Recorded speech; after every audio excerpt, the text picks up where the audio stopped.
Congress MLC BK Hariprasad ಮನೆಗೆ CM ಸಿದ್ದರಾಮಯ್ಯನವರು ಆತುರಾತುರವಾಗಿ ಹೋದ್ರು. ಅಲ್ಲೇನಾಯ್ತು? ಸಿಎಂ ಸಿದ್ದರಾಮಯ್ಯ ಬಿಕೆ ಹರಿಪ್ರಸಾದ್ ಸಭೆಯಲ್ಲಿ ಆಗಿದ್ದೇನು ಗೊತ್ತಾ? ಇದು ನಿಮ್ಮ ಫ್ರೀಡಂ ಟಿವಿಯ ಮೆಗಾ ಎಕ್ಸ್ಕ್ಲೂಸಿವ್ ಆದಂತಹ ಸ್ಟೋರಿ. ದಕ್ಷಿಣ ಕನ್ನಡ ಸಂಬಂಧ ಮಹತ್ವದ ಬೆಳವಣಿಗೆ ನಡೆದಿದೆ. ದಕ್ಷಿಣ ಕನ್ನಡದಲ್ಲಿ ಪೊಲೀಸರ ವಿರುದ್ಧವೇ ಕ್ರಮವನ್ನ ನಿರೀಕ್ಷೆ ಮಾಡಲಾಗ್ತಾ ಇದೆ. ಆ ಸಭೆಯ ಹಿನ್ನೆಲೆ ಮಂಗಳೂರು ಪೊಲೀಸ್ ಆಯುಕ್ತರ ವರ್ಗಾವಣೆ ಸಾಧ್ಯತೆ, ದಕ್ಷಿಣ ಕನ್ನಡ ಜಿಲ್ಲಾ ಪೊಲೀಸ್ ವರಿಷ್ಠಾಧಿಕಾರಿ ವರ್ಗಾವಣೆ ಸಾಧ್ಯತೆ. ಮಂಗಳೂರು ಪೊಲೀಸ್ ವರಿಷ್ಠಾಧಿಕಾರಿ ಅನುಪಮ್ ಅಗರ್ವಾಲ್ ಈಗಿರುವಂತಹದ್ದು. ದಕ್ಷಿಣ ಕನ್ನಡ ಜಿಲ್ಲಾ ಪೊಲೀಸ್ ವರಿಷ್ಠಾಧಿಕಾರಿ ಯತೀಶ್ ಎನ್ ಕೂಡ ಇದ್ದಾರೆ.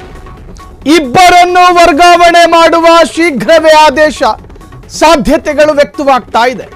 ಕಳೆದ ವರ್ಷ ಜುಲೈನಲ್ಲಿ ಎಸ್ಪಿ ಆಗಿ ವರ್ಗಾವಣೆಯಾಗಿದ್ದ ಯತೀಶ್ 2 ವರ್ಷದಲ್ಲಿ ಮಂಗಳೂರು ಪೊಲೀಸ್ ಆಯುಕ್ತರಾಗಿರುವ ಅಗರ್ವಾಲ್ ಸಿಎಂ ಸಿದ್ದರಾಮಯ್ಯ ಸರ್ಕಾರ ಬಂದ ಬಳಿಕ ಆಯುಕ್ತರಾಗಿ ವರ್ಗಾವಣೆಯಾಗಿತ್ತು. ಸಿಎಂ ಸಭೆಯಲ್ಲಿ ಅಂದರೆ ಬಿಕೆ ಹರಿಪ್ರಸಾದ್ ಜೊತೆಗಿನ ಸಭೆಯಲ್ಲಿ ಈ ತರಹದ ಒಂದು ನಿರ್ಧಾರ ಆಗಿದೆ. ನಿಮ್ಮ ಫ್ರೀಡಂ ಟಿವಿ ಗಳಿಗೆ ಆ ಒಂದು ಎಕ್ಸ್ಕ್ಲೂಸಿವ್ ಸ್ಟೋರಿಯನ್ನು ಬ್ರೇಕ್ ಮಾಡ್ತಾ ಇದೆ. ದಕ್ಷಿಣ ಕನ್ನಡ ಜಿಲ್ಲೆಯಲ್ಲಿ ಸರಣಿ ಕೊಲೆಗಳಾಯಿತು. Back to back brutal murder. ಅದು ಕೂಡ 2 ಕೋಮಿನ ಕೊಲೆಗಳು. 2 ಕೊಲೆಗಳು ಬೇರೆ ಬೇರೆ ಧರ್ಮದ ವ್ಯಕ್ತಿಗಳನ್ನ ಕೊಲೆ ಮಾಡಲಾಯಿತು. ಈ ಸಂದರ್ಭ ಅಲ್ಲಿನ ಇಂಟೆಲಿಜೆನ್ಸ್ ಜೊತೆಗೆ ಅಲ್ಲಿನ ಲಾ ಅಂಡ್ ಆರ್ಡರ್ ಪ್ರಶ್ನೆಗೆ ಒಳಪಡ್ತು. ಸರ್ಕಾರ ಯಾರದ್ದಿದೆ, ಗೃಹ ಇಲಾಖೆ ಯಾರ ಕೈಯಲ್ಲಿದೆ, ಎಲ್ಲವೂ ತನ್ನ ಜೊತೆಗೆ ಇಟ್ಟುಕೊಂಡ ಸರ್ಕಾರವೇ ಕಾನೂನು ಸುವ್ಯವಸ್ಥೆ ಅಥವಾ ಕಾನೂನು ಸುವ್ಯವಸ್ಥೆಯ ಲೋಪ ಸಂಭವಿಸಿಲ್ಲ ಅಂತ ಹೇಳುತ್ತೆ. ದಿನೇಶ್ ಗುಂಡೂರಾವ್ ಅವರ ಅಧಿಕೃತವಾದಂತಹ ಹೇಳಿಕೆ ಅದಕ್ಕೆ ಸಾಕ್ಷಿ. ಈ ತರಹದ ಅಶಾಂತಿಯ ಕೃತ್ಯಗಳು ನಿರಂತರವಾಗಿ ನಡೀತಾ ಇದ್ರೂ ಕೂಡ ಸರ್ಕಾರ ನಿರ್ಲಕ್ಷ್ಯವನ್ನು ಯಾಕೆ ತೋರ್ತಾ ಇದೆ? ಸರಿಯಾದ ಬಂದೋಬಸ್ತ್ಗಳಿಲ್ಲ. ದಕ್ಷಿಣ ಕನ್ನಡ ಜಿಲ್ಲೆಯನ್ನ ಸೂಕ್ಷ್ಮ ಜಿಲ್ಲೆ ಅಂತ ಹೇಳಿ ಸಾಂಪ್ರದಾಯಿಕವಾಗಿ ಕರೆಯಲ್ಪಡ್ತಾ ಇರತಕ್ಕಂತಹ ಜಿಲ್ಲೆ. ಆದರೂ ಕೂಡ ಆ ಸೂಕ್ಷ್ಮ ಜಿಲ್ಲೆಯಲ್ಲಿ ತೆಗೆದುಕೊಳ್ಳಬಹುದಾದ ಯಾವುದೇ ಮುಂಜಾಗ್ರತಾ ಕ್ರಮಗಳಿಲ್ಲ. ಪಂಪ್ವೆಲ್ ಸರ್ಕಲ್ನಲ್ಲಿ 2 ಪಿಸಿಗಳನ್ನು ಬಿಟ್ರೆ, ಸುರತ್ಕಲ್ ಟೋಲ್ ಬಳಿ 2 ಪಿಸಿಗಳನ್ನು ಬಿಟ್ರೆ ಉಳಿದ ಯಾವ ಕಡೆಗಳಲ್ಲೂ ಕೂಡ ಹೊಯ್ಸಳದ ವಾಹನಗಳು ಘರ್ಜನೆ ಮಾಡೋದಿಲ್ಲ. ನಿರಂತರವಾಗಿ ಕೊಲೆಗಳಾಗ್ತಾ ಇದೆ ಅಲ್ಲಿ. ಈ ಹಳ್ಳಿ ಕಡೆ ಅಲ್ಲಲ್ಲಿ ಡ್ರಾಮಾಗಳಾಗುತ್ತೆ, ಈ ನಾಟಕಗಳು. ಹಾಗೆ ಕಾಮನ್ ಆಗಿದೆ ಸಾವು ಎನ್ನೋದು ದಕ್ಷಿಣ ಕನ್ನಡ ಜಿಲ್ಲೆಯಲ್ಲಿ. ಸೊ ಈ ತರಹದ ಒಂದು ಸೂಕ್ಷ್ಮ ಜಿಲ್ಲೆಗಳಲ್ಲಿ ಈ ತರಹದ ಕೊಲೆಗಳು, ಈ ತರಹದ ದೊಂಬಿಗಳಾಗ್ತಾ ಇದ್ರೂ ಕೂಡ ಸರ್ಕಾರ ಯಾಕೆ ನಿರ್ಲಕ್ಷ್ಯ ತೋರುತ್ತೆ? ಜಿ ಪರಮೇಶ್ವರ್ ಅವರ ಅತ್ಯಂತ ಮೃದುವಾದ ಹೇಳಿಕೆಗಳು ಒಂದು ಸಮುದಾಯವನ್ನು ಕೆರಳಿಸಿತ್ತು. ದಿನೇಶ್ ಗುಂಡೂರಾವ್ ಅವರ ಹೇಳಿಕೆ, ಎಸ್, ಮಂಗಳೂರಿಗೆ ಹಳೆ ಟಫ್ ಕಾಪ್ ಮತ್ತೆ ವಾಪಸ್ ಆಗ್ತಾರಾ? ಮಂಗಳೂರು ಪೊಲೀಸ್ ಆಯುಕ್ತರಾಗಿ ಸುಧೀರ್ ಕುಮಾರ್ ರೆಡ್ಡಿ ನೇಮಕ ಸಾಧ್ಯತೆ. ಈ ಹಿಂದೆ ಸಿದ್ದರಾಮಯ್ಯ ಸರ್ಕಾರದ ಅವಧಿಯಲ್ಲೂ ಕೂಡ ಇವರೇ ಎಸ್ಪಿ ಆಗಿದ್ರು. ದಕ್ಷಿಣ ಕನ್ನಡ ಜಿಲ್ಲೆಯ ಎಸ್ಪಿ ಆಗಿ ಸೇವೆ ಸಲ್ಲಿಸಿದ್ದ ಐಪಿಎಸ್ ಸುಧೀರ್ ಕುಮಾರ್ ರೆಡ್ಡಿ 2010ರ ಬ್ಯಾಚ್ನ ಐಪಿಎಸ್ ಅಧಿಕಾರಿ ಸುಧೀರ್ ಕುಮಾರ್ ರೆಡ್ಡಿ ಮತ್ತೆ ಮಂಗಳೂರು ಕಡೆ ಬರ್ತಾರ. ದಕ್ಷಿಣ ಕನ್ನಡ ಜಿಲ್ಲಾ ಎಸ್ಪಿ ಆಗಿ ನೇಮಕಗೊಂಡ 3 ತಿಂಗಳಿಗೆ ತುಳು ಭಾಷೆಯನ್ನು ಕೂಡ ಕಲಿತಿದ್ರು. ದಕ್ಷಿಣ ಕನ್ನಡ ಎಸ್ಪಿ ಆಗಿದ್ದ ವೇಳೆ ಅತ್ಯಂತ ಕಠಿಣ ಕ್ರಮಗಳನ್ನು ಕೂಡ ಕೈಗೊಂಡಿದ್ರು. ಮಂಗಳೂರಿಗೆ ಹಳೆ ಟಫ್ ಕಾಪ್ ಮತ್ತೆ ವಾಪಸ್ ಆಗ್ತಾರ? ಮಂಗಳೂರು ಪೊಲೀಸ್ ಆಯುಕ್ತರಾಗಿ ಸುಧೀರ್ ಕುಮಾರ್ ರೆಡ್ಡಿ ನೇಮಕ ಸಾಧ್ಯತೆ. ಈ ಹಿಂದೆ ಸಿದ್ದರಾಮಯ್ಯ ಸರ್ಕಾರದ ಅವಧಿಯಲ್ಲೂ ಕೂಡ ಅವರು ಎಸ್ಪಿ ಆಗಿದ್ರು ಮಂಗಳೂರು ಭಾಗದಲ್ಲಿ. ಮಂಗಳೂರು ಭಾಗಕ್ಕೆ ಎಂತಹದ್ದೇ ಪ್ರಾಮಾಣಿಕ, ಎಂತಹದ್ದೇ ಧೈರ್ಯಶಾಲಿ ಪೊಲೀಸ್ ಅಧಿಕಾರಿಗಳನ್ನ ಕಳಿಸ್ಕೊಟ್ರು ಕೂಡ ಅಲ್ಲಿನ ಸ್ಥಿತಿಗತಿಗಳನ್ನ ನಿಯಂತ್ರಣಕ್ಕೆ ತರೋದಕ್ಕೆ ಆಗೋದಿಲ್ಲ ಅನ್ನೋ ಒಂದು ಮಾತಿದೆ. ಆ ಮಾತನ್ನ ಬ್ಲಾಸ್ಟ್ ಮಾಡಬೇಕು ಈ ಸರ್ಕಾರ. ಶಶಿಕುಮಾರ್ ಇದ್ದಂತಹ ಕಮಿಷನರೇಟ್, ಸಾಕಷ್ಟು ಜನ ಇದ್ರು ಮಂಗಳೂರಿನಲ್ಲಿ, ಬಹಳಷ್ಟು ಕ್ಷೇತ್ರಗಳಲ್ಲಿ ಹೆಸರು ಮಾಡಿಕೊಂಡವರು. ಆದರೆ ಸುಧೀರ್ ಕುಮಾರ್ ರೆಡ್ಡಿ ನೇಮಕ ಸಾಧ್ಯತೆ ಎನ್ನುವಂತಹದ್ದು ಚರ್ಚೆ ಆಗ್ತಾ ಇದೆ. ಇಡೀ ಒಂದು ಸಮುದಾಯ ಒಂದು ಪಕ್ಷದ ವಿರುದ್ಧ ತಿರುಗಿ ಬಿದ್ದ ನಂತರ ಯಾಕೆ ಎಚ್ಚೆತ್ತುಕೊಳ್ಬೇಕು?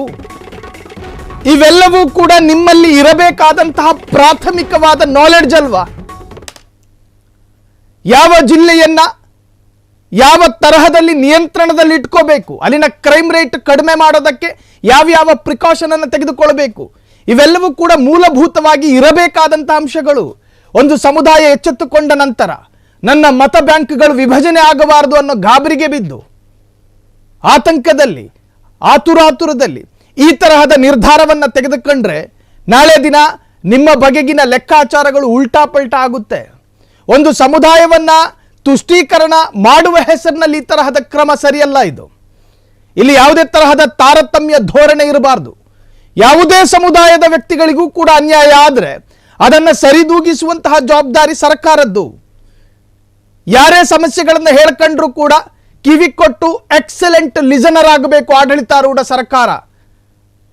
ಅದು ಮುಸ್ಲಿಂ ಸಮುದಾಯ ಅಂತ ಹೇಳಿ ಅಥವಾ ಹಿಂದೂ ಸಮುದಾಯ ಅಂತ ಹೇಳಿ ಅಥವಾ ಕ್ರೈಸ್ತ ಬೇರೆ ಬೇರೆ ಧರ್ಮ ಅಂತ ಹೇಳಿ ಅಲ್ಲಿ ನೀವು ಡಿಸ್ಕ್ರಿಮಿನೇಷನ್ ಮಾಡಕ್ಕೆ ಹೋಗಬಾರದು. ಆಗ ಅದು ಸರ್ಕಾರ ಅಂತ ಕರೆಸಿಕೊಳ್ಳೋದಿಲ್ಲ, ಅದಕ್ಕೆ ಬೇರೆನೇ ಒಂದು ಪದ ಇದೆ. ದಕ್ಷಿಣ ಕನ್ನಡಕ್ಕೆ ಭೇಟಿ ನೀಡುವಂತೆ BK ಹರಿಪ್ರಸಾದ್ಗೆ ಮನವಿ ಮಾಡಿಕೊಳ್ಳಲಾಗಿದೆ. ದಕ್ಷಿಣ ಕನ್ನಡದ ಹೊಣೆಗಾರಿಕೆಯನ್ನ ಪರೋಕ್ಷವಾಗಿ ಹರಿಪ್ರಸಾದ್ಗೆ ಒಪ್ಪಿಸಿದ ಸಿಎಂ ಈ ಕೆಲಸನ ಈ ಹಿಂದೆನೆ ಮಾಡಬೇಕಿತ್ತು. ಹೌದಾ ಬಸವ ಅಂತ ಹೇಳಿದ್ರೆ ತಲೆ ಆಡಿಸೋದು, ಇಲ್ಲ ಬಸವ ಅಂತ ಹೇಳಿದ್ರೆ ಇಲ್ಲ ಅಂತ ಹೇಳಿ ತಲೆ ಆಡಿಸೋ ವ್ಯಕ್ತಿಗಳಿಗೆ ಆ ಜವಾಬ್ದಾರಿಯನ್ನ ಕೊಟ್ಟು ಎಡವುತ್ತಾ ಸರ್ಕಾರ. ಕೋಮು ಪ್ರಚೋದನೆ ಹತ್ತಿಕ್ಕುವುದಕ್ಕೆ ಏನೆಲ್ಲ ಕ್ರಮ ಕೈಗೊಳ್ಳಬೇಕು, ನೀವೇ ಖುದ್ದು ಭೇಟಿ ಕೊಟ್ಟು ಆ ಬಗ್ಗೆ ನಮಗೆ ಸಲಹೆ ನೀಡಬೇಕು ಅಂತ ಹೇಳಿ BK ಹರಿಪ್ರಸಾದ್ ಮನೆಗೆ ಸ್ವತಃ ಸಿಎಂ ಹೋದ್ರು. BK ಹರಿಪ್ರಸಾದ್ಗೆ ಮನವಿ ಮಾಡಿರ್ತಕ್ಕಂತಹ ಸಿಎಂ ಸಿದ್ದರಾಮಯ್ಯ ದಕ್ಷಿಣ ಕನ್ನಡಕ್ಕೆ ಭೇಟಿ ನೀಡುವಂತೆ BK ಹರಿಪ್ರಸಾದ್ಗೆ ಮನವಿ. ಇನ್ನು ಕರಾವಳಿ ಮನುಷ್ಯ ಮಕ್ಕಳ ಮನಸ್ಥಿತಿ BK ಹರಿಪ್ರಸಾದ್ಗೆ ಈ ತರಹದ್ದೊಂದು ಜವಾಬ್ದಾರಿ ಕೊಟ್ಟಿದ್ದು ತೃಪ್ತಿದಾಯಕವಾಗಿದೆ. BZ ಜಮೀರ್ ಅಹಮದ್ ಮೇಲೆ ಇಲ್ಲದೆ ಇರತಕ್ಕಂತ ಅಭಿಪ್ರಾಯ ಹರಿಪ್ರಸಾದ್ ಮೇಲೆ ಕರಾವಳಿ ಜನರಿಗಿದೆ.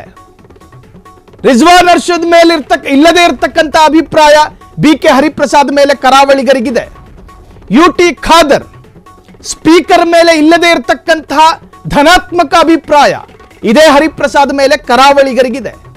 ಅವರ ಪ್ರಬುದ್ಧವಾದಂತಹ ಹೇಳಿಕೆಗಳು ಮತ್ತು ಅವರ ಖಡಕ್ ನಿರ್ಧಾರಗಳು, ಅದು ಎಡಪಂಥೀಯವಾದನೋ ಬಲಪಂಥೀಯವಾದನೋ ಅದು ಬೇರೆನೇ ಚರ್ಚೆ. ಆದರೆ ಅವರು ಆ ಸಂದರ್ಭ ಮತ್ತು ಸೂಕ್ಷ್ಮತೆಗಳನ್ನು ಅರ್ಥಕೊಂಡು ತೆಗೆದುಕೊಳ್ಳುವಂತಹ ನಿರ್ಧಾರ ಇದೆಯಲ್ಲ, ಕರಾವಳಿಗರಿಗೆ ಅತ್ಯಂತ ಪ್ರಸಕ್ತ ಅಂತ ಕರೆಸಿಕೊಳ್ಳುತ್ತೆ. ಸೊ ಇವತ್ತು ಎದ್ನೋ ಬಿದ್ದೋ ಅಂತ ಹೇಳಿ BK ಹರಿಪ್ರಸಾದ್ ಮನೆಗೆ ಹೋಗಬೇಕಾದ್ರೇನೆ ನಾನಾ ಮಜಲುಗಳಲ್ಲಿ ಈ ಚರ್ಚೆಗಳಾಯಿತು. ಒಂದು ಸಮುದಾಯ ಬ್ಯಾಕ್ ಟು ಬ್ಯಾಕ್ ರಾಜೀನಾಮೆ ಕೊಡ್ತಾ ಇದೆ. ಆ ರಾಜೀನಾಮೆಯ ಹಿಂದಿನ ಉದ್ದೇಶಗಳು ಅದು ಬೇರೆನೇ ಚರ್ಚೆ. ಆದರೆ ರಾಜೀನಾಮೆ ಎನ್ನುವಂತಹದ್ದು ಒಂದು ಪಕ್ಷದ ಜಂಘಾಬಲವನ್ನೇ ನಡಗಿಸುತ್ತೆ ಅನ್ನೋದಾದ್ರೆ ಇದು ನಿಜಕ್ಕೂ ಕೂಡ ರಾಜೀನಾಮೆಯ ಇಂಪ್ಯಾಕ್ಟ್. ಜೊತೆಗೆ ನಾವು ಎಲ್ಲರೂ ಕೊಡ್ತೀವಿ ಅಂತ ಹೇಳಿ ಇವತ್ತು ಮಂಗಳೂರಿನಲ್ಲಿ ಒಂದು ಸಭೆ ಕೂಡ ಮಾಡಿದ್ರು ಅಲ್ಲಿನ ಅಲ್ಪಸಂಖ್ಯಾತರು. ಆ ಸಭೆಯ ನಂತರ ಎಚ್ಚರಗೊಳ್ಳಬೇಕಾ ಸರ್ಕಾರ? ಇದು ನಿಮ್ಮ ಎಂತಹ ಒಂದು ದೌರ್ಬಲ್ಯ ನಿಮ್ದು. ಒಂದು ಸಮುದಾಯ ಎಚ್ಚರಿಕೆ ಕೊಟ್ಟ ನಂತರ ಎಚ್ಚರಗೊಳ್ಳುವಂತಹ ಸರ್ಕಾರವಾದ್ರೆ ಹಾಗಾದ್ರೆ ಬೇರೆ ಸಮುದಾಯ ಅವರೇನು ಮಾಡಬೇಕು? ಹಾಗಾಗಿ ಯಾವ ಸಮುದಾಯಕ್ಕೂ ನೋವಾಗದೆ ಪ್ರತಿ ಸಮುದಾಯದ ಸಮಸ್ಯೆಗಳಿಗೂ ಸ್ಪಂದಿಸುವಂತಹ ಸರ್ಕಾರವಾಗಿ ಯಾವಾಗ ನೀವು ಮಾರ್ಪಡ್ತೀರೋ ಆಗ ಒಂದು ಸಮರ್ಥವಾದ ಸರ್ಕಾರ ಅಂತ ಹೇಳಬಹುದು. ಒಂದು ಕಣ್ಣಿಗೆ ಬೆಣ್ಣೆ ಮತ್ತೊಂದು ಕಣ್ಣಿಗೆ ಸುಣ್ಣ, ಒಬ್ಬರನ್ನ ಗಿಂಟುವುದು ಮತ್ತೊಬ್ಬರನ್ನ ತಲೆ ಸವರೋದು, ಹಿಂಗಾಗಬಾರದು. ದಕ್ಷಿಣ ಕನ್ನಡ ಜಿಲ್ಲೆಯಲ್ಲಿ ಬದುಕುವಂತಹ ಪ್ರತಿಯೊಬ್ಬ ಮನುಷ್ಯ ಮಕ್ಕಳನ್ನೂ ಕೂಡ ನೀವು ಪರಿಗಣಿಸಬೇಕು. ಪ್ರತಿ ಧರ್ಮದ ಸಮಸ್ಯೆಗಳನ್ನೂ ಕೂಡ ಆಲಿಸುವಂತಹ SP-ಯನ್ನೇ ವರ್ಗಾವಣೆ ಮಾಡಬೇಕು. ಪ್ರತಿ ಧರ್ಮವನ್ನು ಸರಿಯಾಗಿ ನೋಡಿಕೊಳ್ಳುವಂತಹ ಅವರ ಆಂತರಿಕ ಸಮಸ್ಯೆಯಾಗಿರಲಿ, ಬಾಹ್ಯ ಸಮಸ್ಯೆಯಾಗಿರಲಿ, ಧಾರ್ಮಿಕ ಸಮಸ್ಯೆಯಾಗಿರಲಿ, ಶೈಕ್ಷಣಿಕ ಸಮಸ್ಯೆಯಾಗಿರಲಿ, ಎಲ್ಲವನ್ನೂ ಕೇಳಿ ಅದಕ್ಕೆ ಪರಿಹರಿಸುವಂತಹ ಸರ್ಕಾರವಾಗಿ ಈ ಕಾಂಗ್ರೆಸ್ ಮಾರ್ಪಡಬೇಕು ಎನ್ನುವಂತಹದ್ದೇ ಕರಾವಳಿಗರ ಉದ್ದೇಶ. ಅದು ಬಿಟ್ಟು ನಮ್ಮ ಮಾತನ್ನು ಮಾತ್ರ ಕೇಳಿಸ್ಕೋಬೇಕು, ನಮ್ಮ ಆಟಕ್ಕೆ ಮಾತ್ರ ಕುಣಿಬೇಕು ಅಂತ ಹೇಳಿ ಕರಾವಳಿಗರ ಬೇಡಿಕೆ ಇಲ್ಲ. ಇದು ಜನ ಮಾತನಾಡ್ತಾ ಇರತಕ್ಕಂತಹ ಚರ್ಚಿತ ಮಾತುಗಳು.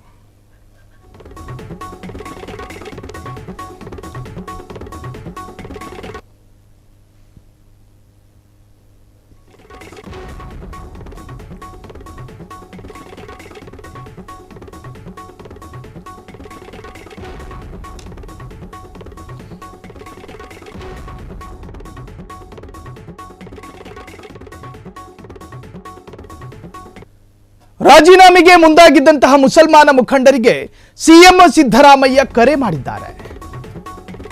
ನಾವು ರಾಜೀನಾಮೆ ಕೊಡ್ತಾ ಇದ್ದೀವಿ, ದೈಹಿಕವಾಗಿಯೂ ಮಾನಸಿಕವಾಗಿಯೂ ಕಾಂಗ್ರೆಸ್ಸಿಗೆ ತಲಾಖ್ ಕೊಡ್ತಾ ಇದ್ದೀವಿ ಅಂತ ಹೇಳಿ ಒಂದು ಸಮೂಹ ಮುಂದಾಗಿತ್ತು. ಯಾವುದೇ ಕಾರಣಕ್ಕೂ ರಾಜೀನಾಮೆ ನೀಡಬೇಡಿ, ನಿಮ್ಮ ನೋವು ನಮಗೆ ಅರ್ಥ ಆಗುತ್ತೆ. ಯಾವಾಗ ಅರ್ಥ ಆಗಿದ್ದು? ಕರಾವಳಿಯಲ್ಲಿ ಕೋಮು ಗಲಭೆಯನ್ನ ಸಂಪೂರ್ಣವಾಗಿ ಹತ್ತಿಕ್ಕುತ್ತೇವೆ. ಯಾವಾಗ? ರಾಜೀನಾಮೆ ನಿರ್ಧಾರದಿಂದ ಹಿಂದೆ ಸರಿಯುವಂತೆ ತಿಳಿ ಹೇಳಿ ನಿಮ್ಮ ಜನರಿಗೆ. ದಕ್ಷಿಣ ಕನ್ನಡ ಜಿಲ್ಲಾ ಯುವ ಘಟಕದ ಅಧ್ಯಕ್ಷ ಶಾಹುಲ್ ಹಮೀದ್ಗೆ ಕರೆ ಮಾಡಿದ್ದಾರೆ. ನಿನ್ನೆ ನಿಮ್ಮ ಫ್ರೀಡಂ ಟಿವಿ ಶಾಹುಲ್ ಹಮೀದ್ ಜೊತೆ ಮಾತನಾಡಿತು. ರಾಜೀನಾಮೆ ನಿರ್ಧಾರದಿಂದ ಹಿಂದೆ ಸರಿಯುವಂತೆ ಸ್ವತಃ ಸಿಎಂ ಒಬ್ಬರು ಶಾಹುಲ್ ಹಮೀದ್ಗೆ ಕರೆ ಮಾಡಿ ಮಾತನಾಡಿದ್ದಾರೆ. ರಾಜೀನಾಮೆಗೆ ಮುಂದಾಗಿದ್ದ ಮುಸಲ್ಮಾನ ಮುಖಂಡರಿಗೆ ಸಿಎಂ ಸಿದ್ದರಾಮಯ್ಯ ಕರೆ. ಖುದ್ದು ದೂರವಾಣಿ ಕರೆ ಮಾಡಿ ಮಾತಾಡಿದಂತಹ ಸಿಎಂ ಸಿದ್ದರಾಮಯ್ಯ, ಯಾವುದೇ ಕಾರಣಕ್ಕೂ ರಾಜೀನಾಮೆ ನೀಡಬೇಡಿ. ನೋಡಿ, ಇದೊಂದು ಪ್ರಜಾಪ್ರಭುತ್ವದ ಸೌಂದರ್ಯ ಅಂದ್ರೆ ಇದು. ಪ್ರಜಾಪ್ರಭುತ್ವ, ಡೆಮಾಕ್ರಸಿಯ ಬ್ಯೂಟಿ ಅಂದ್ರೆ ಇದು. ಕರಾವಳಿಯಲ್ಲಿ ಕೋಮು ಗಲಭೆಯನ್ನ ಸಂಪೂರ್ಣವಾಗಿ ಹತ್ತಿಕ್ತೇವೆ. ರಾಜೀನಾಮೆ ನಿರ್ಧಾರದಿಂದ ಹಿಂದೆ ಸರಿಯುವಂತೆ ತಿಳಿಸಿ. ಹತ್ತಿಕ್ಕೋದು ಅಂದ್ರೆ ಯಾವುದು? ಇಡೀ ಪೊಲೀಸ್ ಸರ್ಪಗಾವಲಿನಿಂದ ದಕ್ಷಿಣ ಕನ್ನಡ ಜಿಲ್ಲೆಯನ್ನ ಆವರಿಸುವಂತೆ ನೋಡಿಕೊಳ್ಳೋದ? ಯಾವುದೇ ಒಬ್ಬ ಪೊಲೀಸ್ ಅಧಿಕಾರಿಗಳು ಹಗಲು ರಾತ್ರಿ ಎನ್ನದೆ ದಕ್ಷಿಣ ಕನ್ನಡ ಜಿಲ್ಲೆಯಲ್ಲಿ ಇರದೆ ದಕ್ಷಿಣ ಕನ್ನಡ ಜಿಲ್ಲೆಯಲ್ಲಿ ಶಾಂತಿ ಸಮಾಧಾನ ಯಾವಾಗ ನೆಲೆ ಊರುತ್ತೋ ಆಗಲೇ ದಕ್ಷಿಣ ಕನ್ನಡ ಜಿಲ್ಲೆ ಸರಿಯಾಯಿತು ಅಂತ ಹೇಳಿ ಖುದ್ದು ದೂರವಾಣಿ ಕರೆ ಮಾಡಿ ಮಾತಾಡಿದಂತಹ ಸಿಎಂ ಸಿದ್ದರಾಮಯ್ಯ, ಯಾವುದೇ ಕಾರಣಕ್ಕೂ ಕೂಡ ರಾಜೀನಾಮೆ ನೀಡಬೇಡಿ. ಒಂದು ಗೊತ್ತಿರಲಿ, ಬ್ಲಾಕ್ ಕಾಂಗ್ರೆಸ್ನ ಅಧ್ಯಕ್ಷರಾಗಿರಲಿ ಅಥವಾ ಸ್ಥಳೀಯವಾದಂತಹ ಜವಾಬ್ದಾರಿಯನ್ನ ಹಿಡ್ಕೊಂಡಿದ್ದಂತಹ ಕಾಂಗ್ರೆಸ್ನ ಮುಖಂಡರುಗಳು ರಾಜೀನಾಮೆ ಕೊಟ್ಟರೆ ಹೊರತಾಗಿ ಅವರ ಸಾಮಾನ್ಯ ಸದಸ್ಯತ್ವವನ್ನ ಇಲ್ಲವಾಗಿಸುವಂತಹ, ತನ್ನ ಅಸ್ತಿತ್ವವನ್ನೇ ಕಳ್ಕೊಳ್ಳೋ ರೀತಿಯ ರಾಜೀನಾಮೆಯನ್ನು ಯಾರೂ ಕೊಟ್ಟಿರಲಿಲ್ಲ. ಅಲ್ಲಿ ನಾನು ಬ್ಲಾಕ್ ಕಾಂಗ್ರೆಸ್ನ ಅಧ್ಯಕ್ಷ, ನಾನು ರಾಜೀನಾಮೆ ಕೊಡ್ತಾ ಇದ್ದೀನಿ ಅಂತ ಹೇಳಿದ್ರು. ಇನ್ನು ಎಲ್ಲ ಉಪಾಧ್ಯಕ್ಷರೇ ಆಗಿದ್ರೆ ಹೊರತಾಗಿ ಯಾರೂ ಅಧ್ಯಕ್ಷರಲ್ಲಿ ಕೊಟ್ಟಿರಲಿಲ್ಲ. ರಾಜೀನಾಮೆ ನಿರ್ಧಾರದಿಂದ ಹಿಂದೆ ಸರಿಯುವಂತೆ ಸಿಎಂ ಸಿದ್ದರಾಮಯ್ಯ ಕರೆ ಮಾಡಿದ್ದಾರೆ. ಸ್ವತಃ ಸಿಎಂ ಸಿದ್ದರಾಮಯ್ಯ ಇವತ್ತು BK ಹರಿಪ್ರಸಾದ್ ನಿವಾಸಕ್ಕೆ ಹೋಗಿ ಸುದೀರ್ಘ ಮಾತುಕತೆಯನ್ನೆಲ್ಲ ಮಾಡಿ, ಅದಕ್ಕಿಂತ ಮುಂಚಿತವಾಗಿ ನಡೆದಂಥ ಡೆವಲಪ್ಮೆಂಟ್ ಇದು. ಅಂದರೆ ಈ ವಿಚಾರವಾಗಿ ಚರ್ಚೆ ಆಗ್ತಾ ಇತ್ತು. ಮಂಗಳೂರಿನಲ್ಲಿ ಈ ತರಹದ್ದೊಂದು ಕ್ಯಾಂಪೇನ್ ಮಾಡಲಾಗ್ತಾ ಇದೆ. ಸಾಮೂಹಿಕ ರಾಜೀನಾಮೆಗೆ ಎಲ್ಲರೂ ಕೂಡ ರೆಡಿ ಆಗ್ತಾ ಇದ್ದಾರೆ. ಜೊತೆಗೆ ಇವತ್ತೊಂದು ಅಲ್ಲಿನ ಶಾದಿ ಮಹಲ್ ಹಾಲ್ನಲ್ಲಿ ಆ ಭಾಗದ ಅಲ್ಪಸಂಖ್ಯಾತ ಘಟಕದ ಸಾಕಷ್ಟು ನಾಯಕರು ಬಂದಿದ್ರು. ಆ ಹಿರಿಯ ನಾಯಕ ಮಸೂದ್ರನ್ನು ಕೂಡ ಒಳಗೊಂಡು ಸಾಕಷ್ಟು ನಾಯಕರು ಬಂದಿದ್ರು. ಜೊತೆಗೆ ಈ ಹಿಂದೆ ರಾಜ್ಯ ಮೈನಾರಿಟಿ ಉಪಾಧ್ಯಕ್ಷರಾಗಿದ್ದಂತಹ ಅಬ್ದುಲ್ ಶಕೀಲ್ ಒಬ್ಬರನ್ನ ಬಿಟ್ಟರೆ ಉಳಿದೆಲ್ಲ ನಾಯಕರು ಕೂಡ ಇವತ್ತು ಶಾದಿ ಮಹಲ್ನಲ್ಲಿ ಗ್ಯಾದರಿಂಗ್ ಇತ್ತು. ಎಲ್ಲರೂ ಕೂಡ ಅವರವರ ನೋವನ್ನು ಹೇಳ್ಕೊಂಡ್ರು. ಆ ನೋವುಗಳ ಪೈಕಿ ಸಾಕಷ್ಟು ಅಂಶಗಳಿದ್ದಾವೆ. ಮುಸ್ಲಿಂ ಮಹಿಳೆಯರ ಬಗ್ಗೆ ಅತ್ಯಂತ ತುಚ್ಛವಾಗಿ ದ್ವೇಷ ಭಾಷಣ ಮಾಡಿದ್ದ ಕಲ್ಲಡ್ಕ ಭಟ್ ಪರ ವಕಾಲತ್ತು ವಹಿಸಿದವರು ಯಾರು? ಅವರಿಗೆ ಶೀಘ್ರವಾಗಿ ಜಾಮೀನು ಸಿಗುವಂತೆ ನೋಡಿಕೊಂಡವರು ಯಾರು? ಈ ತರಹದ ಪ್ರಶ್ನೆಗಳು ಕೂಡ ಎದುರಾಗಿತ್ತು. ಫಾಜಿಲ್ರನ್ನ ನಾವೇ ನುಗ್ಗಿ ಕಡಿದಿದ್ದೇವೆ ಎಂದಿದ್ದ ಶರಣ್ ಪೊಂಪೇಲ್ ವಿರುದ್ಧ ದಾಖಲಾದಂತಹ ಪ್ರಕರಣಗಳು ಯಾವ್ಯಾವು? ಜೊತೆಗೆ ಠಾಣೆಯಲ್ಲೇ ಕಾಂಪ್ರಮೈಸ್ ಆಗುವಂತಹ ಸೆಕ್ಷನ್ಗಳನ್ನು ಮಾತ್ರ ದಾಖಲಾಗಿತ್ತು. ಹೆಂಗೆ ಇವರನ್ನ? ಜೊತೆಗೆ ತೆಕ್ಕಾರಿನ ಸೌಹಾರ್ದತೆಗೆ ಕೊಳ್ಳಿ ಇಟ್ಟ ಶಾಸಕ ಹರೀಶ್ ಪೂಂಜಾ ವಿರುದ್ಧ ತೆಗೆದಂತಹ ಕ್ರಮ ಯಾವುದು? ಹರೀಶ್ ಪೂಂಜಾ ಬಗ್ಗೆ ನೀವು ತೆಗೆದುಕೊಂಡಂತಹ ಕ್ರಮ ಯಾವುದು? ಜೊತೆಗೆ ಹೇಳ್ತೀರಿ ಸಮುದಾಯದ ಪರ ನಿಂತ್ಕೊಂಡಿದ್ದೀವಿ ಅಂತ ಹೇಳಿ, ನೀವು ಯಾವುದೇ ಕಾರಣಕ್ಕೂ ನಮ್ಮ ಪರ ನಿಂತ್ಕೊಂಡಿಲ್ಲ. ಹೀಗೆ ಸಾಕಷ್ಟು ನೋವು ಭರಿತ, ಅಂದರೆ ಆ ಸಮಾಜಕ್ಕೆ ಏನೇನು ನೋವಾಗಿದೆಯೋ ಆ ನೋವುಗಳನ್ನು ಹೇಳ್ಕೊಂಡ್ರು. ಅದಾದ ನಂತರ ಆ ಬೆಳವಣಿಗೆಯ ನಂತರ ಸಿಎಂ ಸಿದ್ದರಾಮಯ್ಯನವರು ಶಾಹುಲ್ ಹಮೀದ್ ಅವರಿಗೆ ಕರೆ ಮಾಡ್ತಾರೆ. ಶಾಹುಲ್ ಹಮೀದ್ ಆ ಭಾಗದ ಮೈನಾರಿಟಿ ಪ್ರೆಸಿಡೆಂಟು. ಸೊ ಅವರಿಗೆ ಕರೆ ಮಾಡಿ ಸ್ವತಃ ನೀವು ಕೊಡಬಾರ್ದು ರಾಜೀನಾಮೆ, ಜೊತೆಗೆ ನೀವು ಯಾರ ಜೊತೆಯೂ ಕೊಡಿಸಬಾರ್ದು, ನಿಮಗೆ ನ್ಯಾಯ ದೊರಕಿಸುವಂಥ ಪ್ರಯತ್ನಗಳನ್ನು ನಾವು ಮಾಡ್ತೀವಿ. ನೀವು ದೊರಕಿಸೋದೇನು? ನಿಮ್ಮ ಹಕ್ಕಲ್ವಾ ಅದು? ಒಂದು ಆಡಳಿತದ, ಒಂದು ರೂಲಿಂಗ್ ಪಾರ್ಟಿ ಅದರ ಅಧೀನಕ್ಕೆ ಬರುವಂತಹ ರಾಜ್ಯದಲ್ಲಿ ಅಥವಾ ಜಿಲ್ಲೆಯಲ್ಲಿ, ತಾಲೂಕುಗಳಲ್ಲಿ ಒಂದು ಕ್ರೈಮ್ ನಡೆದರೆ ಅದಕ್ಕೆ ನ್ಯಾಯ ಒದಗಿಸುವಂತಹ, ಸಂತ್ರಸ್ತರಿಗೆ ಸ್ಪಂದಿಸುವಂತಹ ಜವಾಬ್ದಾರಿ ನಿಮ್ಮದು. ಕ್ಷಣ ಕ್ಷಣದ ಸುದ್ದಿಗಳಿಗಾಗಿ ಫ್ರೀಡಂ ಟಿವಿ ಸಬ್ಸ್ಕ್ರೈಬ್ ಮಾಡಿ, ಲೈಕ್ ಮಾಡಿ ಹಾಗೂ ಫಾಲೋ ಮಾಡಿ. ಹೊಸ ಸುದ್ದಿಗಳ ನೋಟಿಫಿಕೇಶನ್ಗಾಗಿ ಬೆಲ್ ಐಕಾನ್ ಮೇಲೆ ಕ್ಲಿಕ್ ಮಾಡಿ.